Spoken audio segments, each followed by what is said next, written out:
بەناوی خوای بەخشندەی مێرەبان سڵاوتان لێبێت بەڕێزان کۆمیسیۆنی باڵای سربەخۆی هەڵبژاردنەکانی عێراق بەردەوامە لە ئامادەکاری بۆ هەڵبژاردننی خولی شەشەمی پەرلەمانی کوردستان بەڵام تاوکو ئێستا وادەیەکی نوێ بۆ هەڵبژاردننی خولی شەشەمی پەرلەمانی کوردستان دیاری نەکراوە لە کاتێکدا نزیکەی مانگێکە کۆمیسیۆنی هەڵبژاردنەکانی عێراق بە فەرمی داوای لە سەرۆکایەتی هەرێم کردووە وادەیەکی نوێ دیاری بکات بە پێی ئامارەکان تاوکو ئێستا 12 حیزب خۆیان تۆمار کردەوە بۆی کە بەشداری لە هەڵبژاردننی خولی شەشەمی پەرلەمانی کوردستان بکەن و بۆ کاندیدەکانیش وەکو سەربەخۆ 26 کەس خۆیان کاندید کردو 21 کەس خۆیان کاندید کردووە و پێکاتەکانیش 26 کەس خۆیان کاندید کردووە بۆ کێبڕکێ لەسەر 25 کێبڕکێ لەسەر 5 کورسی پەرلەمانی کوردستان وا بڕیاریشە لە چەند ڕۆژی داهاتوو جارێکی دێت دەرگایی کاندیدانی حیزبە سیاسیەکان بکرێتەوە ئەو کاتە حیزبە سیاسیەکانیش کاندیدەکانیان پێشکەش دەکەنەوە یاخودەوەی کە پێشتر پێشکەشی کردووە توانێت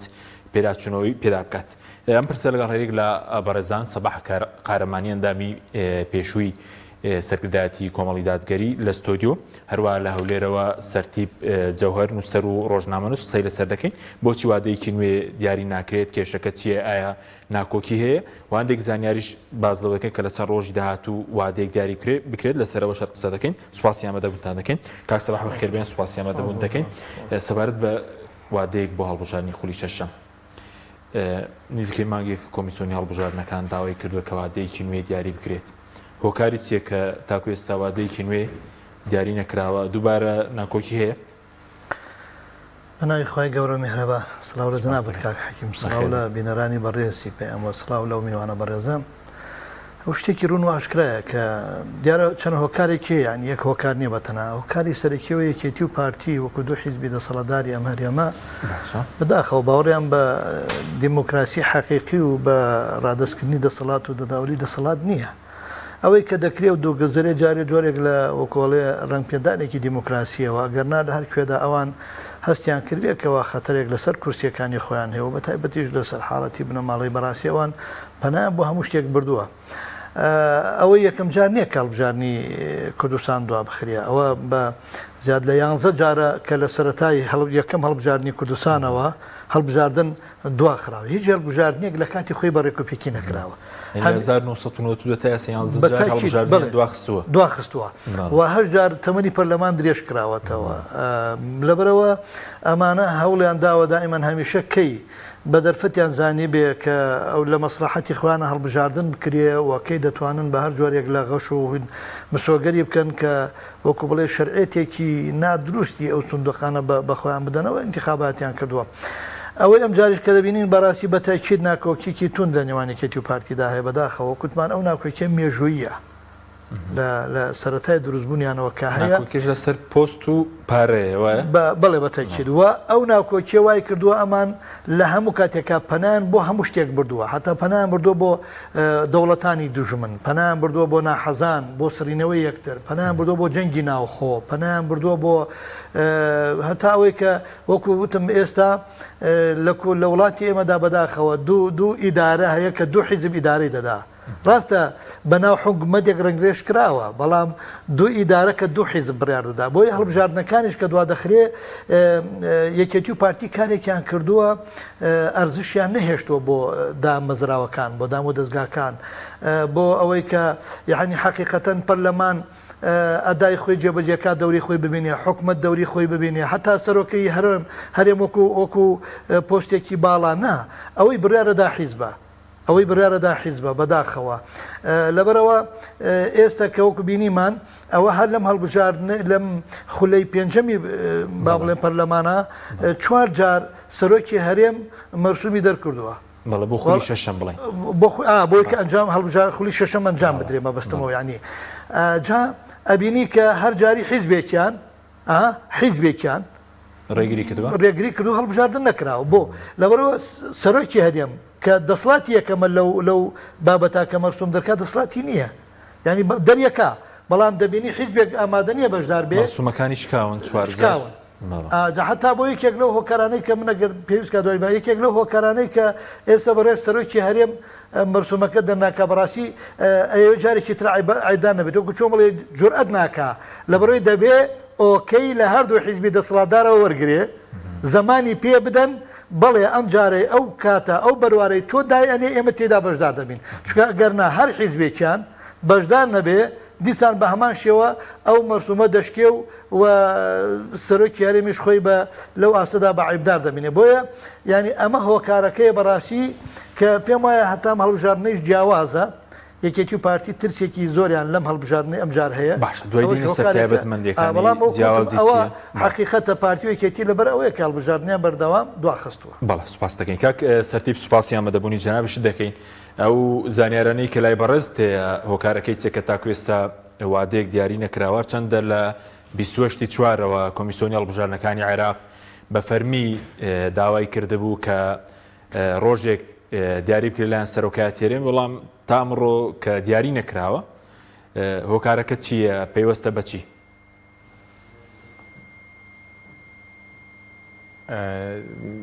ینی کاروباری ئیدارە و دەوڵەتداری لە هەرێمی کوردستان بە پێی قانون بەڕێوە ناڕوات وا خۆ دەزانی ئەوەی ئێستا ینی ئەم حکومڕانی لە هەرێمی کوردستان هەموو دامەزراوەکانی لە دەرەوەی قانون و یاسایە لە بەروی پەرلەمان کۆتایی هاتووە کە پەرلەمان کۆتایی هاتووە ماوەی بەسەرچوو و ئیسقات کرا لەلایەن محکەمەی فیدرالیەوە ئیتر کۆی دام و دەستگاکانی کە لە پەرلەمان لەدایک بوون وەکو حکوومەت و سەرۆکایەتی هەرێم ئەوانش کەوتە دەرەوەی قانون ئێستا ئەو کاروبارانێ بەڕێوە دەڕوە لە دەرەوەی قانونە بەڵام ئێمە هەر پێی رازین وەکو خەڵکی کوردستان رازین مەمنونین بۆی کە ڕۆژێک دیاری بکرێ بۆ ئەوی هەڵبژاردن بکرێ و مەشروعی سیاسی لە هەرێمی کوردستان پرۆسی سیاسی لە هەرێمی کوردستان نوێ ببێتەوە. پێم وایە پارتی وێچێتی لە دۆخێک خراپدان لە بەپێی داتاکانی 2021 یەکە و زیاتر لە 100,000 دەنجیان لەدەستداوە ئێستاکە ترسێکی گەورەیان هەیە بۆ ئەوەی لەوەی کە هەڵبژاردننی داهات و دیسان دەنجی دیکە لەدەست بدەن بۆیە ڕەنگە بیانەوێت مەسلەی دواخستن مەسلەی دیاریکردنی ڕۆژەکە بکەنە بەشێک لە هەڵمەتی ئیعلامی بۆ بەدەستێنانی دەنجی زیاتر بۆ قوڵکردنەوەی ئەو ڕکابەرایەتی و هاندانی دەنگدەر لە ڕقی یەکتر دەتوانین بڵێ ناوی لێ بنین بۆی کەمێک دەنگ بەدەست بێنەوە یانی لایانی کەم ڕێگری لە دابەزینی زیاتری دەنگەکانیان بکەن وام پێم وایە مەسلەی ینی ترسی کەمکردنی دەنگی هەردوولا ینی هۆکارە هەرە ئەساسیەکەیە و دانەنیشتن و گفتوگۆ نەکردن و هەندێک جار تەئسیراتی خلافی شەخسیش بەسەر بڕیارەکانەوە دیارە و کۆمیسیۆنیش لە هەمان کاتدا یان لەو نێواندا کۆمیسیۆنیش ئێستا فشار دەکا کە پارتیوێکی ڕۆژێک دیاری بکەن یان سەرۆکایەتی هەرێم ڕۆژێک دیاری بکە و بەپێی لێدوانەکانی کاک محەممەد حەکیمی بتەبێژ یەک کۆمەڵیش کە ئێستا وەزەم ئێوارە داوێتی یانی ئەو تەئکید دەکاتەوە کە خلافێ لە نێوان هەردوولا پێم وایە یەکێتی داوا دەکە زووتر انتخابات بکرێت پارتی داوا دەکە یعنی خلافەکە لەسەر یەک مانگە پارتی داوا دەکە نهایەتی مانگ بێ یەکێتی ڕەنگە فشار بکە بۆی زوو بەدەست بێنێ تا ئەم کاریگەریەکانی لەسەر دەنگەکانی کەم بێتەوە و مەسلەی دژایەتیکردنی پارتی و حکوومەتەکەی مەسرور بارزانی کاک مەسرور بکاتە دەستکەوتێکی سیاسی بۆ خۆی وە پارتیش ڕەنگە هەڵبژاردنەکانی ناوخۆی خۆی کە وەبزانام سبەی دەست پێ دەکا ئەوەی حزبی بیانەوەی یەکلایی بکەنەوە تا نهایەتی مانجی دا بۆی تەئسیرات و کاریگەریەکانی کۆنفرانسە ناوخۆیەکانی خۆیان و یەکلایی کردەوە پرسی موچا هەژماری من سەقامگیریەک یعنی بەرچاوڕوونییان هەبێ بۆی سەقامگیریەک لە دەنگەکانی خۆیان ببین و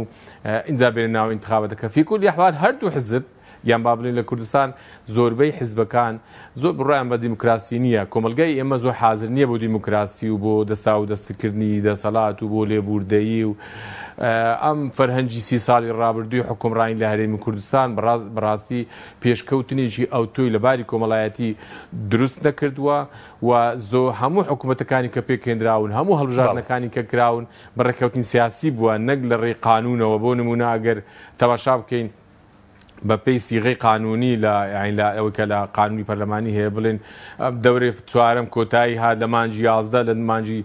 12 هەڵبژاردنەکە بکرێت بۆ ئەوەی لە مدەی قانونی خۆی بکرێت نەخێوانە بووە پێش وەختر ڕێکەوتن کراوە ئەگەر گەیشت بوونە ڕێکەوتن ئەوە باشە دواکەوتنەکە زۆر نەبووە ئەگەر نەگەیشت بوونە ڕێکەوتن ئەوە دواکەوتووە وەم پێم وایە دوایین خولی پەرلەمان خراپترین خولی پەرلەمان بوو و هۆکاری سەرەکی ئەم باردۆخی ئێستا ئاخرین خولی پەرلەمان بوو هەم سەرۆکایەتێکی زۆر خراپی هەبوو هەم ئەندامانی پەرلەمان زۆر خراپ ململانەی دەستیاندا بووە ینی هەڵمەتی ڕاگەیاندی لە ناو پەرلەمان وە بووە هۆکاری ئەوەی کە ساڵێک لە دەرەوەی قانون مدەی خۆیان درێژ بکەنەوە گرەیتری بەدووادا هات ئێستا گەیشتە ئەمڕۆ هەرێم لە ناو نەفەقێکی تاریکە پەرچاومان ڕۆنیە لە داهاتوودا چیمان بەسەردێ ناشتوانین بگەڕێن دووە و هۆکاری لێکەوتەی ئەم باردۆخی ئێستا لە من و لە ئەستۆی پارتی ویچێتیە بەڵێ دێمەوە خزمەتت بەس بە کورتی سەبارەت بە پارتی ئەوەی کە پارتی خواستی هەڵبژارنەکان زیاتر دوا بکەوێ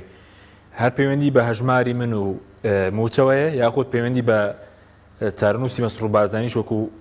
سەرۆکی حکوومەتەوە یاخود یەکێتیش دەیەوێت چی بەرەزبێنێ ئەگەر بیەوێ زووتر بکرێت پرسیارێکی زۆر باش کرد ینی من ئەوم لە بیر چوو باسی کەم ینی هەردوولا لە زاویەی بەرژەوەندی خۆیان تەمەشای هەڵبژاردن دەکەن زۆر چاویان لە دیموکراسی و لە پێشکەوتنی کۆمەڵایەتی نییە یەکێتی لەوانەیە هەم لەلایەک بیاوێت ینی زوو هەڵبژاردنەکە بکە بۆی ئەو لێکەوتەی کە هەڵبژاردن لەسەر قسەی پارتی دواخرا جارەکەی تر لە ڕێی ئێران و محکەمەی ئیتیحادیەوە کەمتر ینی کاریگەریەکانی کەمتر بێ و چکە چاتە ئەخیر بێ بۆ ئەو بە حیسابی خۆیان زەرەرە دووەمینیشیان ڕەنگە حەز بکەن پێشی هەڵبژاردن بەرچاوڕوونیان هەبێ سەبارەت بە نەتی دوای ئینتیخابات ڕەنگە حەز بکەن لە ئێستاوە ڕێکەوتنێ بکەن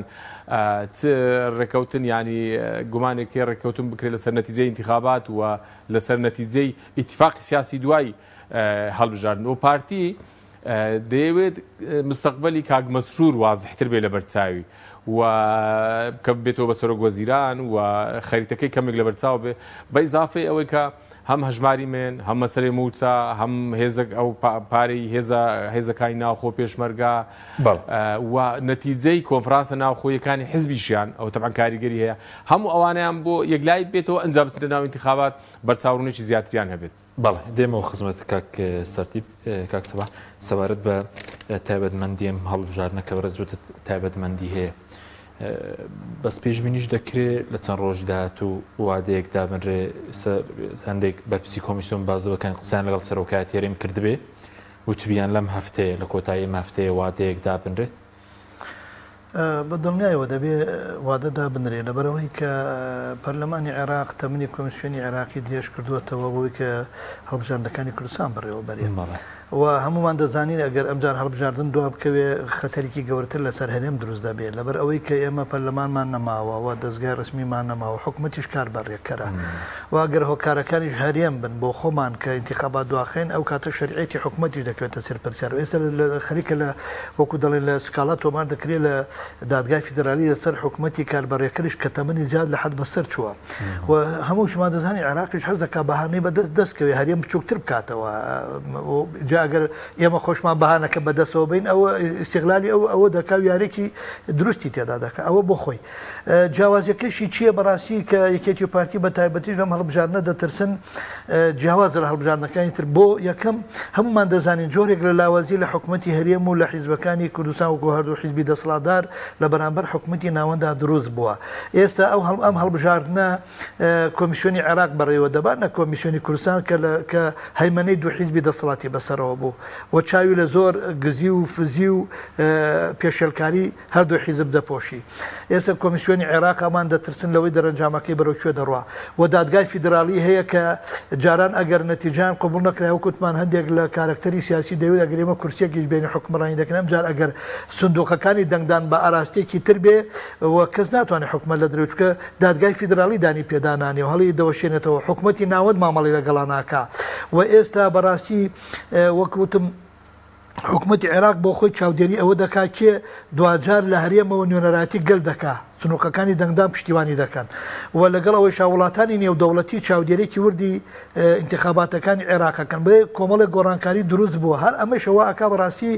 یەکێتی و پارتی دەترسن لەوەی کە بۆ ئێستا ئەمە دانانێن دەترسن لەوەی کە دەنگەکانیان کەم دەکا خڵیان بێزارە و خەڵ دەزانێم گۆڕانکاری وەکوتمان چاوەڕێی گۆڕانکاری کات بێتە پێشێ بۆیە ئەمان هەوڵ دەدەن بێ ئومێدێک لە خەڵکا دروستکەن کاک حاکیم ئەگەر دوای دەرفەتم بی ینی باز دەکەم ئەم بێ ئومێدیە لە خەڵکا چه خزمەتێک بە پارتی یەکێتی دەکا ئەوە خاڵێکی زۆر گرنگە دەستیانداوەتە لە ڕێی بەرنامە بەڵێ بڵێ ئەنوێ خەڵک بێ ئومێدکەن چونکە بێ ئومێدی خەڵک و بایکۆتی خەڵک خزمەتێکی زۆر گەورەیە بە یەکێتی و پارتی ئەمان دوایە خەن بۆی بڵێن ئێمە باڵا دەستین ئەوەی ئێمان نەمانەوێ ناکرێ ئەوەی ئێمە ویستمان وا دەبێ خەڵک بێ ئومێد بێت چونکە خەڵەوان بێ ئومێدە خۆ لە لایەنەکانی تر نییە بۆ هەیە بەڵام لەگەڵ تام ئەزانم بۆ هێشتا نیگەرانیان لە لایەنەکانی تر ئەوەیە بۆچی لە ئاستی پێویستانی لە بەرامبەر یەکێتی و پارتی لەبەرەوەی کە یەکێتی و پارتی ئەم وڵاتیان بەو ئاراستە بردووە بە سەدان قەیرانیان دروست کردووە هەرێمیان هێندە سوک و بچوو کردووەتەوە خەڵک بەو ناڕەحەتی و بەو قەیرانانەوە دەناڵێنێ هەڵوێستی ئۆپۆسیۆن لە ئاستی پێویستان نەبێت لەوە چی ینی گلەکە لەوەیە نەک لە خودیەوەی کە ئەمان هۆکار بن بۆ ئەو بابەتە اینجا ئەزانن کە لەوەی دەترسن بەڕاستی بەهۆی ئەو میکانیزم و ڕێکارانەی کە گیراوەتە بەر لەلایەن کۆمیسیۆنەوە پارتیوێکێتی لە حەجمی خۆیان نزیک ببنەوە چکە لەمە پێش ئەوان بە هەر جۆرێک لە جۆرەکان نانهێشتووە بەقەت حەجمی خۆیان دەنگ بێنن زیاتریان هێناوە وەکو وتمان بەو ڕێکارانەی گوتوانە دەبێت بەتەکیید لە بەکارهێنانی کۆمیسیۆن بەکارهێنانی زەخت و زۆر بەکارهێنانی فشاری موچە تەزویرات لە ئینتیخابات بە هەمان ڕێگە و بەوەی کە ویستویانە بە کۆی ئەمانە ئەوەی کە هەیان بووە زۆر زیاترە لەو حەجمی دەنگی حەقیقی خۆیان ئێستا لەوە دەترسن لەم ئینتیخاباتە ئەگەر تەزویراتیشان بۆ بکرێ بەهۆی کە دەسڵاتیان بەدەستێت تا حەدێک ینی نەتوانن ئەو ینی زۆر دوورکەنەوە لە حەجمی خۆیان ئەوە حاڵەتێکە بۆیە لی دەترسن و دەیانەوێت ئەم ئینتیخاباتە بە زوو ینی وکۆڵێ بە جۆرێک لە جۆرەکان ئەوان ئەڵێن بەلای کەمەوە با بە کەمترین زەرر بەسەرمانە تێپەڕێ یەقینیانەیە زەرر دەکەن یەقینیانەیە زەرر دەکەن چکە بۆ نمونەی خەڵک زۆر بڕوا بۆ دەنگدان دەدۆڕێن بەباشی دڵنیام ئەگەر زۆر بڕوا و بەشدارێکی کارە هەبێ ئەوە گەدەرفەتم بێ ینی حەقێکی پێ بم بەڕاستی کاک حەکیم بەشداریکردنی خەڵک لە ئینتیخاباتە یەکێکە لە گورسە کوشندەکان لە یەکێتی و پارتی بۆ یەکەم ئەوە ئاگادار بین پارتی وێکێتی بە حکمی وەکوتم زۆر و فشار و موچە و کۆمەڵێشت و بەشێکی لە ئەندامانی خۆیان کە هەیەە دەنگێکیان وەکو بە حسابی خۆیان دەنگێکی جێگیریان هەیە کە من قەناعاتوانە و دەنگە جێگیر بێ بینیمان لە ساڵانی پێشوو بە سەدان هەزاردەنگیان دابەزی بەڵام نزیک لەو دەنگە جێگیرەوان قەناعاتیان وایە ئەو دەنگە دێنن ئەو خەڵکەی کە ناڕوا بۆ ئینتیخابات و ئەو خەڵکەی بێئومێد دەبێت دەنگدەرەکانی ئەمان نین بۆیە ئەوان وەکو چی وەکو ژمارە مامەڵە لەگەڵەکەن بۆ نمونە من بۆ هاوڵاتیان بە ئاگادار بن بۆ نمونە ئەگەر پارتی دیموکراتی کوردستان 400,000 دەنگ بێنێ باشە ئەگەر بێت و ڕێژەی لە 170 دەنگدەر بەشدار بێ ئەم 400,000 دەنگەی پارتی دیموکراتی کوردستان دەکاتە 20 کورسی بەڵام ئەگەر بێت و خەڵک بایکۆتی کرد خەڵک بێئومێد بوو نەڕۆی بۆ دەنگدان بە ڕێژەی کەمتر لە 150 بەشدار بوو ئەم 400,000 دەنگەی پارتی دیموکراتی کوردستان دەکاتە 30 کورسی کەواتە ئەبێ هاوڵاتیان ئەمە بزانن دەنگ نەدەران ئەوانەی لە ڕقابێ لە هەر جۆرێکە بێ بایکۆتیان کردووە بە ناڕاستەوە خۆدایان داوە بە یەکێتی و پارتی بە ناڕاستەوە خۆ دە کورسیان بۆ پارتی دیموکرات زیاد کردووە مەسەن دە کورسیان بۆ یەکێتی نیشتیمانی زیاد کردووە بۆ چونکە دەنگە جێگیرەکانی ئەوان ڕێژەی بەرزەبێت و کورسی زیاتر دەکات بۆ یەکێتی و پارتیانەوێت لەگەڵ ئەم حاڵەتە یاری بکەن بێئومێدی بڵاو دەکەنەوە ئەیانەیە خەڵک مەویست بێ ئەیانەیە خەڵ نەڕاتە ڕێژەی دەنگ بەڵام ئەگەر ئەم ڕێژە بەشدار بۆ زیادکە کێن ئەوانەی دەنگەدەن ئەوانە لە یەکێتی و پارتی معارزن دێن دەنگن بە لایەنەکانی تر ئەو کاتە دوو قازانجیە هاوکێشەکە ئەگۆڕێ ڕێژەی دەنگی لایەنەکانی تر بەرزە بێتەوە و ڕێژەی دەنگی ئەواندا ئەبەزێ کورسیەکانیشیاندا ئەبەزێ بۆیە ناتوانن بەو شێوازێ و کوتم مامەڵە لەگەڵ دەنگەکانی سندوقەکانە بکەن و وەکوتم گۆڕانکاریش دروست بووە ئەو کاتە من قەناعەتمە لە ڕووی ئیداری و سیاسیشەوە لە کوردستانە گۆڕانکاری دروستە بێت. بەڵێ سوپاس دەکەم کاک سەرتیب سەبارەت بە وادەیەکی نوێ پێشبینی دەکەی لەو ڕۆژانەدا هەرچەندە کۆمیسیۆنی هەڵبژاردنەکانی عێراقیش بەرپرسانی کۆمیسیۆن باسییان لەوە کردە سەرۆکایەت هێرێم دڵنیایی پێداون کە لە چەند ڕۆژی داهات و وادەیەکی نوێ دیاری بکرێت پێشبینی دەکەی و پرسی پارێزگاری کەرکووک پەیوەندێکی بە ڕۆژی هەڵبژاردن بێ داهاتووی هەڵبژاردننی پەرلەمانی کوردستان بێ پێم وایە پرسی لە بەشی دوێن پرسیارەکە دەست پێ دەکەم پرسی هەڵبژاردننی پارێزگارێکی نوێ بۆ کەرکووک لە ئەجندای پارتیویچێتیدا نیە ئەسڵەن پارتیویچێتی و حرەکەی سیاسی لە هەرێمی کوردستان بە حزبەکانی دیکەشەوە زۆر خەمی منتیقی جێناکۆچیان نەماوە ئەسڵەن ینی لەم بەسەرەی پێکەنانی حکوومەتی عێراقیش زۆر خەمیان نەبوو یان ئاگایان لێ نەبوو ناتوانانی پێداگیری بکات بۆ چکە کورد زۆر لاواز بووە لە بەغدا و ئەوانەی چوونە بەغدا بە تایبەتیش پارتی وچێتی نوێنەرایەتی خەڵکی کوردستانیان نەدەکرد بۆیە لە بەغدا زۆر حسابیان بۆ نەکرا و نەشیان توانی پێداگیر لەسەر حتا دەستکەوت حیزبەکانی خۆشیان بکەن یان داواکاری حیزبەکانی خۆشیان بکەن و حقیقەتەن کورد زۆر لاواز بووە لە بەغدا و تەسیراتی اقلیمی شەیە بە هەر حاڵ دێمە سەر بەشی دووەمیان ئەمڕۆ ئەوزام لێدوانێکی کاک فەوزی حەریری هەبوو نازانم ڕسمی بوو یان نەباستەوە دەکات ڕۆژی چوارشەممیان پێشەم ڕۆژێکی نوێ دیاری دەکەن و دیار لەسەر ڕۆژی ڕابردوو یان لەسەر هەفتەی ڕابردوو مفەوزات هەبووە لە نێوان پارتی و یەکێتی بۆ ئەوەی جاری یەکەم پارتی یان سەرۆکی هەرێم یەکێتی ڕازی بکە بە دیاریکردنی ڕۆژێک لە تەبعاً بە پارتیشی لەسەر ڕازی بێ یەخۆ کاک نێسیروان جێگی سەرۆکی پارتیشە بە نەتیجە دیارە نەگەیشتوێتە نەتیجەیەک بۆ چونکە هەریەکەیان لە زاویەی بەرژەوەندی خۆیان تەماشای ڕۆژی هەڵبژاردنیش دەکەن و هەریەکەیان دەیەوێت بیکا بە دەستکەوتێکی حەزبی و کاریگەری لەسەر نەتیجەی انتخابات هەبێ بە ڕاستی ترسی پارتی وێشێتی بەدەمەوەی ئەوەشی بکەمەوە ترسی پارتی وێشێتی لە ئەنجامی داهاتووی هەڵبژاردن ترسێکی گەورەیە یەکەم لەبەرەوەی ناتوان ساختەکاری بکەن و لە هەڵبژاردننی ڕابردوو محاولاتی ساختەکاری هەبوو حزب هەبوو لە هەرێمی کوردستان لەبەرەوەی کەمێک ساختەکاری کرد لە هەولێر کورسیەکی لەدەستدا و بۆ ئەو سیزلە انتخابی کە پێ ئەوان هەیان بوو لە هەرێمی کوردستان یانی ئەوەی لەدەست کۆمیسیۆنی باڵای هەڵبژاردنەکانی عێراق بوو و سزلێکی با بڵین خراپ بوو و مردوی زۆر تێدا بوو ناوی دووبارە تێدا بوو ناوی غیری عێراقی تێدا بوو غیری هەری خەڵکی هەرێمی کوردستانی تێدا بوو بۆ ئەم هەڵبژاردنە ئەو ناوی ینی سزلێکی پاکترە و لە ڕێی پەنجەمۆرەوەیە ئەوەی کە ئێمە دەیزانی لە ناو محەتات لە ناو وێزگەکانی دەنگدان تەزویر ناکرێت زۆر زەحمەتە لە تالی سنتەر یانی لە سێرڤەر نازانین بەڕاستی ئەوەش کە قسە و باسی لەسەر نقطەی سێمیان ئەوەیە کە موسە لە هەرێمی کوردستان لە وەزعێکی خراپدا تا ئێستا پارتی وێشێتی ناتوانێت یەکلایی بکەنەوە وەم پێم وایە پرسی موچە کە لە هەرێمی کوردستان ئالۆزا پارتی وێشێتی یەکسان تەریب لەگەڵ یەک مەسئولن لەم بارودۆخە و لە مەسلەی کەمکردنەوەی موچەی فەرمانبەران پاشەکەوتکردن پارتی وێشێتی بێکەوە بوون لە زیادکردنی زەریبە بێکەوە بوون لە ڕیفراندۆم بێکەوە بوون لە قبولکردنی نەتیجەی انتخابات لە 2010 کە تەزویری تێدا و بە اعترافی خۆیان هەر بەیەکەوە بوون لە یعنی لە درێژکردنەوەی عمری پەرلەمان کە ئاخرینجا کە دوایین جار کە درێژکرایەوە دیسان بەیەکەوە بوون پارتی وێچێتی ئەندامەکانی تەوقیعیان کرد وەکو مەشروع بۆی درێژی بکەنەوە و سەرۆکی پەرلەمانی یەکێتی بوو کە پێم وایە ینی شکست خواردووترین خولی پەرلەمان بوو فاشیلترین خولی پەرلەمان بوو بە سەرۆکایەتێکەشیەوە کە ئەمڕۆ ینی کوردستانیان بەمڕۆ گەیان مەشروعی سیاسی لە هەرێمی کوردستانیان بەمڕۆ گەیاند و ئەمان هەمووی وا دەکە کە پارتی وچی ترسیانێ بۆیە بە دوای چیدا دەگەڕن بە دوای شتی لابەلادا دەگەڕێن بۆ ئەوی بیکەن بە دەستکەوتی سیاسی بتوان تەسی لەسەر دەنگدەر دروستکەن بەبێ ئەوە بگەڕێن لەوەی کە یەکەم ئەعتراف بکەن لە ڕابردوو هەڵەیان کردووە لە تەوقیعی 50 ساڵی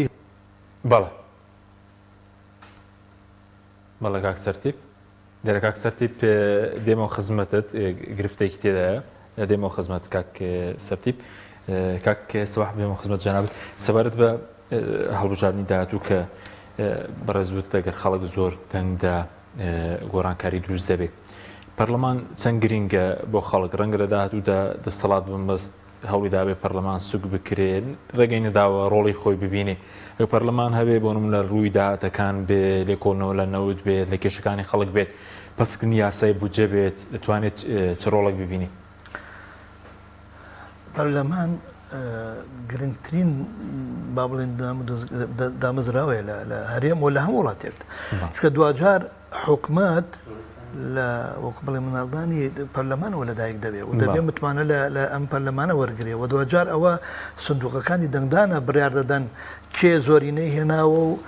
تشکیلکردنی حکومەت و پێکەنانی حکومەت بکەوێتە ئەستۆی لەبەرەوە زۆر گرنگە ئەوە خاڵی یەکەم خاڵی دووەم ئەم یەکێتی و پارتی وەکوم هەمیشە هەوڵیانداوە گوتمان کە دەستگاکان بێ ئەرزشکەن و هەمیشە هەوڵیانداوە ینی نەکەوەی هەتا خۆیان ینی ئەو دامەزرانەوەی کە بە ئەندامانی خۆشانە ئەندامانی کاریگەری خۆشانە جۆرێک لە بێزاری دەردەبرن لەبەرەوە حیزب تەداخل دەکات حیزب دەسڵاتی ئەوان کەم دەکاتە وەکوتمەوە سەرۆکی هەرێم باشە دەسڵاتی باڵانی لە کوردستان ئەوە تا 4 جار مەرسومی دەرکردو و کۆمیسیۆنیش ئامادەی دەربڕیەوە بۆ ئەو بەروارە کاڵبژاردن ئەنجام بدا و توانای هەیە بەڵام حیزب نایڵێ حیزبەکەی خۆی بەشە هەر ئەو حیزبەی خۆی کە ئەم جێگری سەرۆکە تێدا هۆکار بۆ بەوەی کە ئەو بەروارە تێک پشکێ و جێبەجێ نەکرێت بۆیە ئەمان ئیش دەکەن لەسەرەوە بەڵام بوونی دەنگی جیاواز بوونی ڕەنگی جیاواز لە نێو پەرلەمانە کاریگەریکی زۆر زۆری هەیە ئەنی بەنمونە کاک حەکیم ئێمە گەر سیرکەین 30 ساڵە حکومڕانی لە کوردستاندا مثلن هەرێمۆنی حکومەتە و یەکێک پارتی حکومڕانی دەکەن مدەی 15 ساڵی پێش ئەوە کە ئۆپۆسیۆن بە پێویست لە پەرلەمانانە بۆ پارتی یەکێتی هەموو شت خۆیان بوون ئەسڵ کەس نەیدەزانی داهاتیان وڵاتە چەندە چی لێ دێ گەندەڵی چۆنە چی دەکرێ و چی دەکرا کەس بەدەنگ ناهات دوجار حیزبەکانی ئۆپۆسیۆن و حیزبە جیاوازەکان کە ڕۆژ ناو پەرلەمانەوە جۆرێک لە گۆڕانکاری دروست بوو ئاتا ئازادی ڕادەربرین دروست بووە معارزە دروست بووە ناڕزایی لەسەر شەقام دروست بووە گەندەڵەکان باز دەکرێت بە دوواداچون بۆ کاروبە بەلای کەمەوە ڕۆشنبیرێک بە هاوڵاتیان دراوە هاوڵاتیان ئەم دوو حیزبە دەسەڵاتدارە شکستیان خواردووە لە حکومڕانیا لە مامەڵیان لەگەڵ پەیوەندی نێودەوڵەتیان چۆن شکستیان خواردووە لە مامەڵیان لەگەڵ حکومەتی ناوەندا چۆن شکستیان خواردووە کێشە و ململانیان لە ئیدارەدانی حکومەتا چۆن دوو ئیدارەی و شکستیان خواردووە چۆن گەندەڵی دەکەن چۆن سەرۆت و سامانی وڵات بەهدەردە هەموو ئەمانە گەشتووە بە هاوڵاتیان ئێخۆکاری ئۆپۆسیۆن لە هەموو دنیادا ئەمەیە ئەڵێ هاوڵاتیانی بەڕێز ئەمە ئەدای حیزبی حکومڕانە ڕۆژی داهاتوو هەڵبژاردن دێتە پێشێت تۆ بردار بە لە سندوقی دەنگدان ئەم حیزبە گەندەڵە شکست خواردوانە هەر حکومڕان بن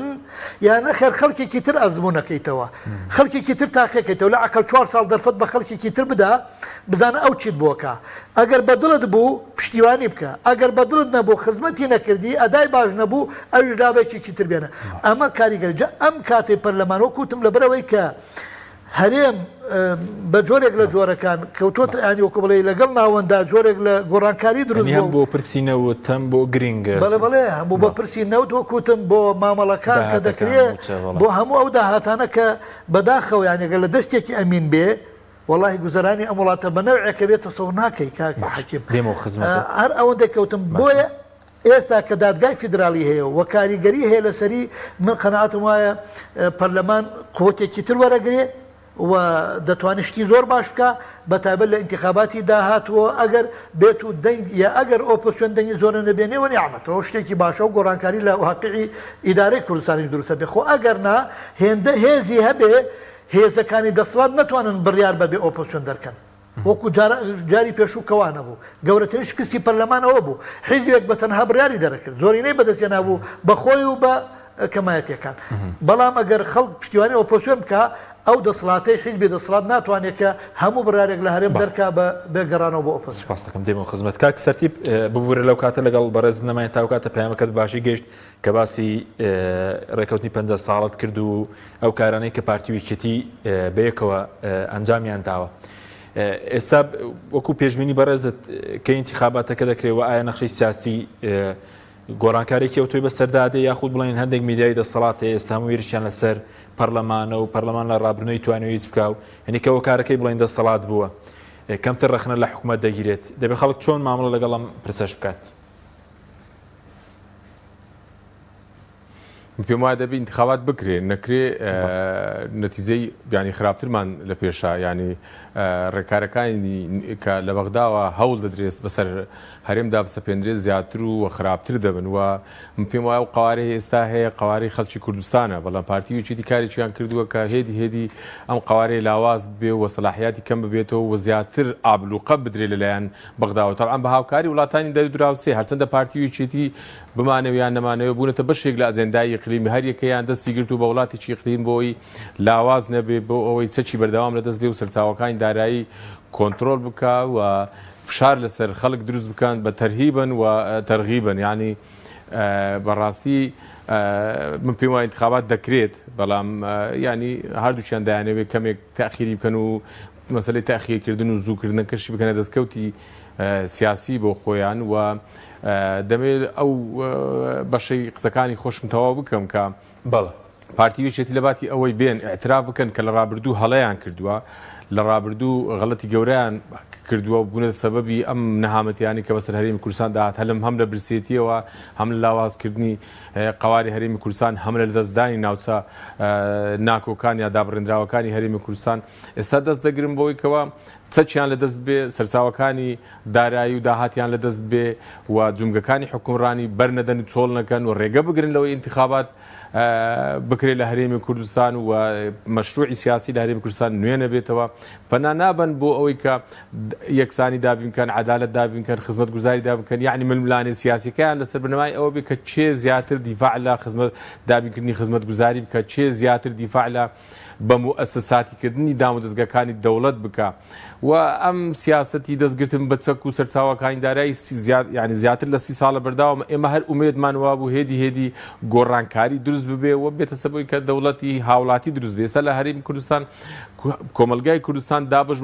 بەسەر چی بەسەر کەمینەیەکی حەزبی کە بریتێرە ئەندامانی پارتی وێچێتی و زۆرینەیەکی ڕەهای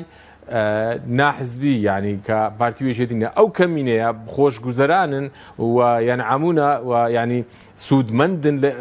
لە ئیمتیازات و لە دەستکەوتەکانی حزبی کە لە حکوومەتی حزبی ئێستا هەیە و زۆرینەیەکی ڕەهاش بێبەشن یان پەراوێز خراون لە حکومڕانی و لە یەکسانی بەرامبەر یاسا پەراوێز خراون لەوەی کەوە سوودمەند بن لە خزمەت گوزاریەکان وەکو پێویست ئەم هەڵبژارنی دادێ وەکو باسمان کرد ئومێدێکی زۆر لەسەر هەڵسندراوە هەم تەزویر کەم دەکرێت یا هەم نەتیجەکە هەز دەکرێتەوە نەتیجەیەکی جیاواز دەبێت هەم کۆمەلگای نێودەوڵەتیش وەکو جاران پشتیوانی لە پارتی وێچێتی ناکەن کۆمەلگای نێودەوڵەتی ئێستا پێویستیان بەوەیە کە هێزی پێشمەرگە بێ بە یەک هێزی پێشمەرگە پێویستیان بەوەی کە پەرلەمانێکی هەڵبژێردراوی هەڵقوڵاوی کۆمەلگای کوردستان نوێنەرایەتی خەڵکی کوردستان بکە هەم ئەو وەفدانی کە دەست لە بەغدا نوێنەرایەتی پارتی وێچێتی نەکەن نوێنەرایەتی خەڵکی کوردستان بکەن تۆ تەماشاکە لە ماوەی 6 ساڵی ڕابردوو ئەو وەفدانە سوورەتە بەغدا بەنای حکوومەتی هەرێمی کوردستان وەفدی حزبی بوون یعنی وەفدی خەڵکی کوردستان نەبوون پارتی وێچێتی دوو کەسیان ناردووە سەرۆکی حکوومەت بە یان جێگرەکەی نوێنەرایەتی خەڵکی کوردستان نەکردووە بە ئەترافی خۆیان بە ئەترافی سەرۆکی پەرلەمانی کە تێپەڕی ڕۆیشت تەزویر بە نەتیجەی انتخابات یعنی ئەوانەی کە لە نەتیجەی ینی انتخابات هەڵقوڵاوی انتخابات نەتیجەیەکی باتل بوو یعنی ئەوان ئەو حکوومەتی لەدایک بوو لە پەرلەمان حکوومەتێکی باتل و حکوومەتێکی بەدەنجی خەڵکی کوردستان نەبوونە ینی نوێنەرایەتی خەڵکی کوردستان ناکەن ئێستا وەلەوەی کە چوونە بەغداش بەڵێ ئەوەی کە بەرەزت باست کرد ئەم هەڵبژاردنە لە سەربەندی نەتیجە ئەم هەڵبژاردنە هیوادارین نەتیجە ئەم هەڵبژاردنە هیوادارین ینی خەریتەی سیاسی ناو پەرلەمانی کوردستان بگۆڕێ و ئێستا 111 کورسی نییە 100 کورسیە لەو 100 کورسیار سەدا دیسان 5 کورسیان بەنا قانونی جێڕایە بۆی لە نێوان خۆیان دابەشکەن بەڵام بە دڵنیاییەوە ئەمجارە پارتی وێچێتی بەتەنها ناتوان حکوومەت پێگرین و بە دڵنیاییشەوە پارتی ئەم دەنگانی ڕابردوو نایێنی ببێ بە زۆرینەیەکی خۆسەپێن ببێ بە زۆرینەیەکی دیکتاتۆر ببێ بە زۆرینەیەک کە بە دەنجی ئەو کە وەکو سەرۆکی پەرلەمان گوتی ساختەیە و 58 کورسی 45 زائیدە 11 دوانی پاشخۆش بوون 58 کورسی هەبێ و ببێ بە زۆرینەیەکی خۆسەپێن بێ و کەمینەیەکی خۆسەپێنیش نەماوە کەمینەیەکی خۆسەپێن مەبەستم ئەوەی کە وەکو دەگوترێت ئەو حزبەی کە چەکی بەدەستە و کەمینەیە لە ناو پەرلەمان بەڵام ڕێگری لە بڕیارەکانی حکوومەت و پەرلەمان بکە ڕێگری لە بەڕێوەچوونی ڕێنی ڕێکارەکانی ناو پەرلەمان بکە بۆ پێکەنانی حکوومەت بیان بۆ هەر بڕیار هیوادارین ئەم حکوومەتی داهاتوو ئەم مەشروعی سیاسی داهاتوو کە دروست دەبێت بە زۆرێک بێ کە دیکتاتۆریەت لاواز بێ ئازادیەکان بەرفراوان بکە و دەنجی خەڵک بە باشتر بچێتە ناو پەرلەمان و هیواداریشین خەڵک نەترسێ لە دەنگدان و خەڵک بچێت سەر سندوقی دەنگدان تا خەڵک کەمتر بڕات سەر سندوقی دەنگدان نەتیجەیەکی خراپی پەرلەمانیمان دەست دەکەوێت. بەڵێ بە کورتی سوپاس دەکەم بۆ ئەم هەڵبژاردنە بۆ پرسی موچەش چەند گرنگە کە سەبارەت باسک لە پرسی موچە ئێستا پارتی وێچێتی بێکەوە بەرگری لە هەژماری من دەکەن ڕێگری دروست دەکەن بۆ بانکی کردن و بۆ پرسی نەوت کە ئێستا بە قاچاق دەفرۆشرێ بۆ داهاتەکان بۆ مامەڵە لەگەڵ بەغدا بە کورتی بێ سوپاس دەکەم. والله لە فترەی ڕابردوو چەند زنجیرەیەک بڕیار لەلایەن محکەمەی ئیتیحادی دەرچوو هەرچەندە من بۆ خۆم پێم وایە ئەو بڕیارانە بڕیاری نادەستوری بوون بەڵام زۆر ئیسفادەی بۆ خەڵکی کوردستانە بوو لابردنی 11 کورسیەکەی کۆتا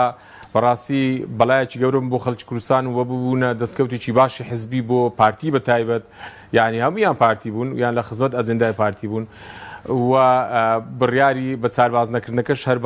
ینی باش بوو ئیسقاتکردنی قانون نەفتی هەرێمی کوردستان باش بوو ڕاگررتی نەوتی هەرێمی کوردستان کە سوودی بۆ خەڵکی کوردستان نەبوو باش بوو یعنی ئەم بڕیاری باش بوون و ئێستا ئەگەر بێت و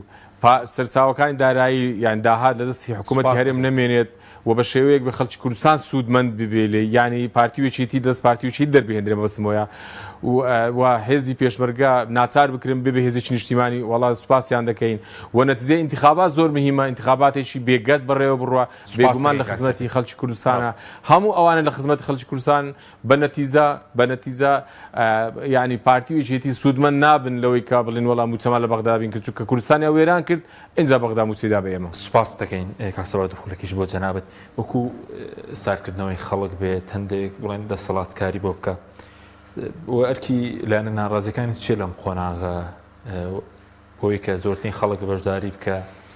لە مەڵبژاردنە گومانی تێدا نیە بێ خەڵکو و هاوڵاتیان بزانن یەکێتی و پارتی ئەجێندایەکیانێ و کاری لەسەرەکەن و زۆریش هەوڵی بۆ ئەدەن ئەوش ئەوەیە کووتمان بێئومێدکردنی خەڵەوەی کە بە هەندێک شێوازیانی بڕیار هەمووی لای ئێمەیە گۆڕانکاری دروست نابێ ئێمە چیمان بێوەروە ئەبێەوە یەک دوو وای نیشان دەدەن کە هەموو لایەنەکان وەک یەکین هەمومان وەک یەکن یەکێتی و پارتی بەدیلینی ئەمانە ئەبێت تێپەڕێنین هیچ کەسێک نیە لە دنیادا بەدیلی نەبێ و دوجار دەبێت بەدیلی کورد هەر خۆی بێ هەوە دەبێت لەم کوردستانە حیزب چاک بکرێ باردۆخەکە بەڵێ بەڵێ بەدەستی خەڵک ناومێدی زۆر هەیە بەتەکیید خەڵک ئەگەر بەجددی بێن وەکم بێنە سەرخەت و لاڵ بژاردن بەشداری بکەن دڵنیابن دەتواننوە لایەنەکانی ئۆپۆزیسیۆن گرکەم و کورتیشیان نەبێ کاک حەکیم بەڵام بگرنگەوەیە ئەزموو نەکراون لە حکومڕانیون پێم وایە ئێستا لە کوردستاندا هەر لایەنێک لەم لایەنانەی کە حزوریان هەیە دەسەڵاتدار بن زۆر لە یەکێتی و پارتی باشتر دەبن ێ بەلای کەمەوە ئێمە ئەگەر نەتوانین 100% چاکیکەین خۆ ئەو وێرانەیە کە یەکێتی و پارتی دروستیان کردووە ئەو هەموو قەیرانەی یەکێتی و پارتی دروستیان چکە یەکێتی و پارتی کاک حەکیم تووشی گرەی